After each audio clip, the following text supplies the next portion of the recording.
E o nome desse óleo a gente conhece como lúpulo, desculpa ficar de nossa. O nome da planta é Humulus lupulus.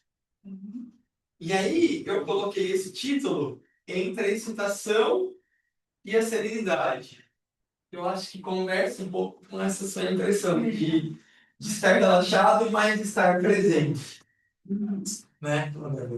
Olha só que interessante, ele pertence à família Cannabaceae, que é a mesma do cannabis. Essa informação por si só já desperta para a gente curiosidade, embora seus efeitos sejam diferentes.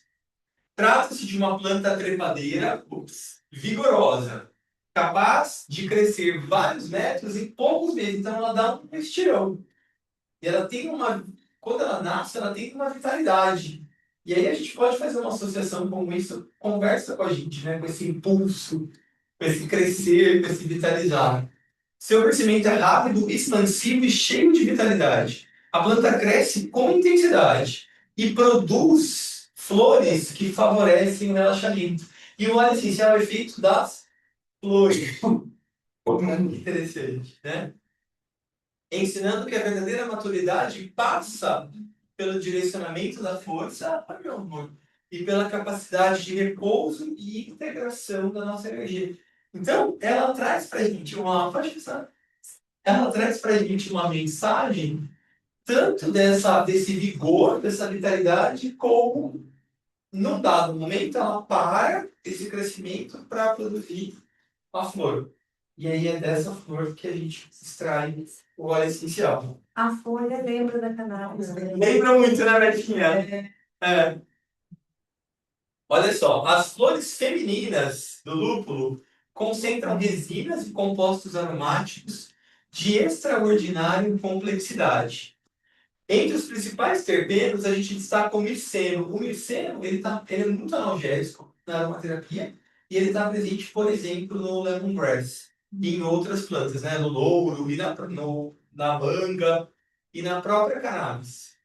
Conhecido por seu potencial relaxante, analgésico e anti-inflamatório, o mirceno está associado à redução da tensão física e mental, preparando o organismo para um estado de repouso profundo e regenerativo.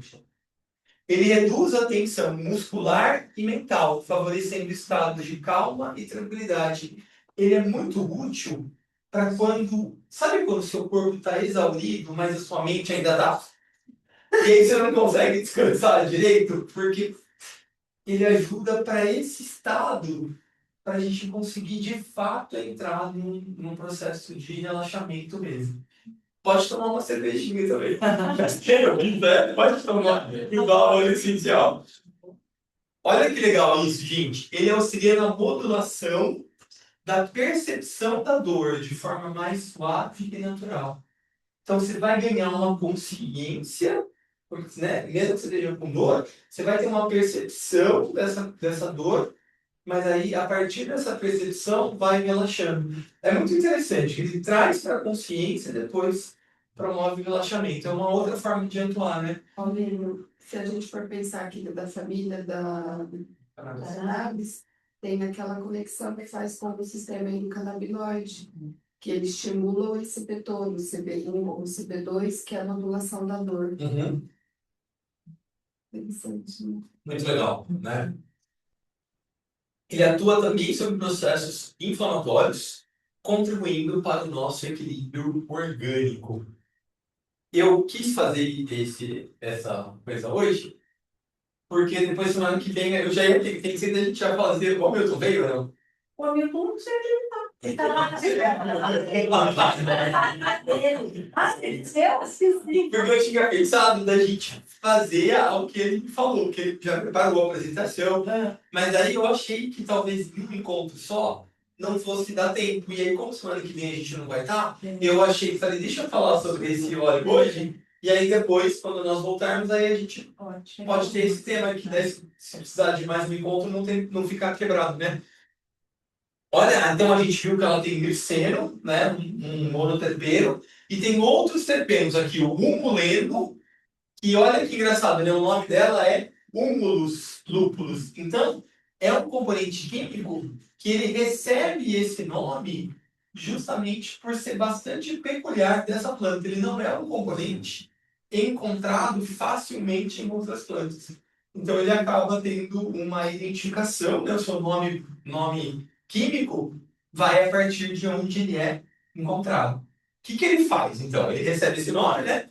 Por ter sido identificado inicialmente no lúpulo, possui atividade anti-inflamatória muito estudada e contribui para o aroma característico da planta. Então, esse cheirinho que a gente sentiu é do muleno. Curiosamente, apesar de estar presente em plantas estimulantes da digestão, no lúpulo ele participa de uma sinfonia aromática que conduz ao repouso, revelando como o contexto botânico transforma a ação dos componentes. Que é aquilo que a gente sempre fala, né, Gatinha? Quando a gente estuda um componente, a gente tem um componente na aspirina, um componente né, em todas as medicações. Agora, no óleo essencial, a gente não sabe ainda direito. Mas que a gente isole os componentes, a gente viu, né? Tem o gliceto, tem o moleno, tem o beta-caroteno, tem muitos outros mais. Tem quase 90 componentes dessa planta. Então, por mais que a gente estude-os separadamente, para nós ainda é um mistério quando associados o que eles produzem. E aí que eu acho que está a complexidade e a beleza, né, da natureza, porque tem muita coisa junto. E aí, então, às vezes, o moleno isoladamente atua no processo digestório. Mas quando ele está associado nesse contexto do lúpulo, ele já vai promovendo esse relaxamento. Muito interessante. Beta-caroteno, talvez um dos componentes mais fascinantes da aromaterapia moderna, é um dos poucos terpenos conhecidos por interagir diretamente com os receptores CB2 do sistema endocannabinoide humano. Eu não combinei com a RU, tá? Participando da modulação de dor, inflamação, equilíbrio imunológico e resposta ao estresse. O beta-caroteno nos mostra que o relaxamento não é simplesmente uma sensação psicológica, é um estado fisiológico profundo de reorganização. Por que eu coloquei isso? Porque ele também, né, Rô, ele vai estimular o nosso sistema nervoso parasimpático, que é o que a gente dormindo, né, também faz. Mas é possível, além de dormir em estado de relaxamento, ativar esse sistema nervoso parasimpático que produz aí a regeneração do nosso corpo. E aí, então, se a gente for olhar para ele em relação ao sistema nervoso, tradicionalmente ele é usado na Europa para nervosismo, inquietação, irritabilidade, insônia e estados de exaustão. Ele possui uma história rica de uso medicinal. Existem relatos históricos de pessoas que enchiam os travesseiros com uma flor seca do lúpulo para induzir ao sono. Mas eu vou pegar tudo isso aí.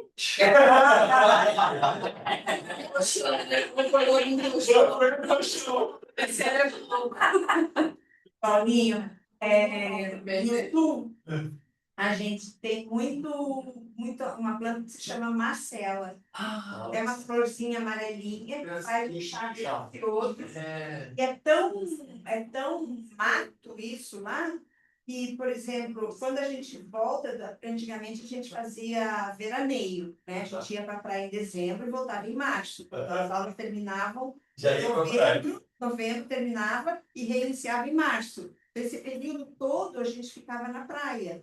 E quando a gente voltava em março, os campos na estrada era no mato, era de mato, né? Era pura macela. Aí eu lembro da minha infância da gente parar o carro, colher as macelas, aí ficava atrás do porta na cozinha secando, e aí minha mãe fazia travesseirinho para a gente dormir, porque ela é super calmante. Então eu lembro. Isso é legal. A mesma coisa É muito que faz. legal isso.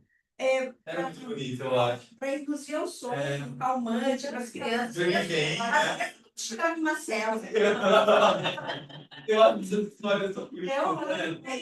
É um resgate tão legal, né? Legal. Você falou e na hora eu lembrei. Muito bom.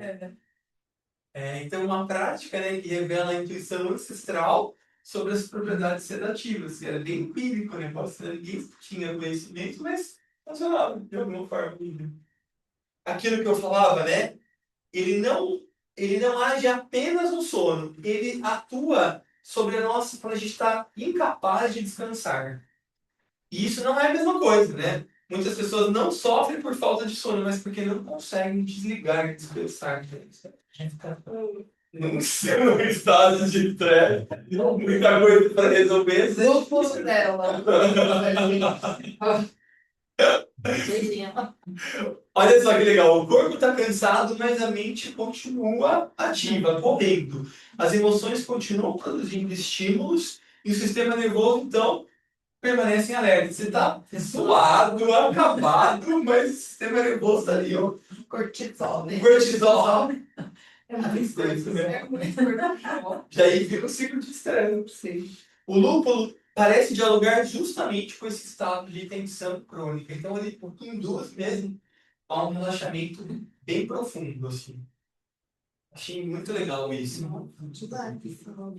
E aí, né, aquilo que a gente gosta também, de sair um pouco do físico e ir um pouco pro metafísico ou pro vibracional, tem alguns arquétipos que eu achei super interessantes, estudando um pouco.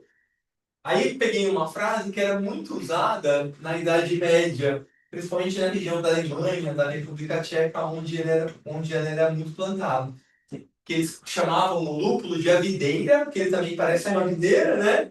Que aprendeu a confiar. Achei tão bonito isso. Olha que profundo, né?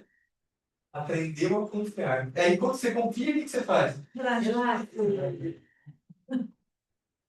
O lúpulo cresce apoiando-se, ele não cresce isoladamente. Sua natureza é ascendente, né? Sua ascensão é rápida, mas ela depende da sustentação.